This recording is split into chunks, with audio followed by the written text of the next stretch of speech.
13 e 14 giugno, Santo Stefano Quisquina, Sagra del formaggio e dei prodotti tipici. Siamo arrivati alla 17ª edizione. In questo posto il formaggio non è solamente una tradizione, ma è una cultura.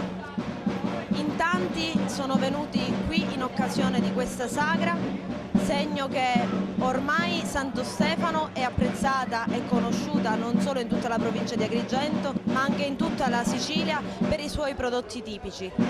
Non solo stand, ma anche degustazioni e tante manifestazioni collaterali per intrattenere il numeroso pubblico. Un giudizio su questi prodotti tipici di Santo Stefano? Stiamo arrivando proprio adesso, quindi è il primo assaggio dei dolci che stiamo facendo, però siamo venuti quasi ogni anno perché è piacevole venire qua, una bella cittadina, si sta bene, aria fresca, formaggi buoni, dolci buoni, quindi si passa una mezza giornata in famiglia, diciamo. Da dove venite? Da Villafranca Sicula. Via. Un suo parere su questo formaggio, com'è?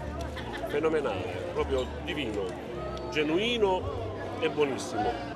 Ma è buono anche perché i pascoli della zona sono ottimi, sono sempre verdi, quindi c'è molta dolcezza, ecco perché c'è questa flusso di persone che viene a Santo Stefano. È di Santo Stefano? No, io sono sposato a Santo Stefano Quisquina da 35 anni. Da dove venite?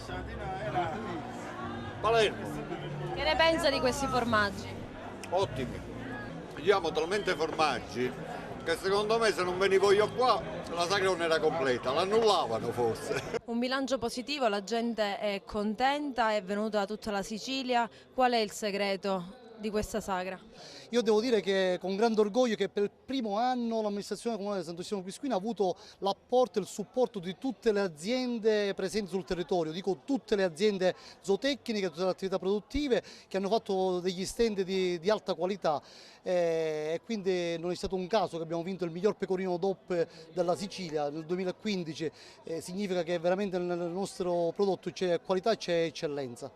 Lei è testimonial di eccellenza di questa sagra. Quando gli amici degli altri territori, delle terre sicane in questo caso, ti chiamano come testimonial, ne siamo ovviamente ben lieti e onorati a farli, anche perché nel comparto agroalimentare la Fiasconaro gestisce degli stabilimenti in Sicilia dove c'è il meglio delle leccornie dolciarie e in questo caso qui la ricotta è principe, insomma, i latticini in genere, i formaggi che sono l'orgoglio del Borni in Sicilia e nel mondo. Voglio dire, oltre il grande piacere di constatare la laboriosità dei pastori, dell'agricoltura, del settore agroalimentare, che anche se stente in Sicilia qualche segnale positivo c'è come questo per esempio di Santo Stefano, e niente, insomma, quindi sono ben lieto oggi di constatare, di ammirare, di assaggiare le leccornie che fanno i miei colleghi, dolciari soprattutto.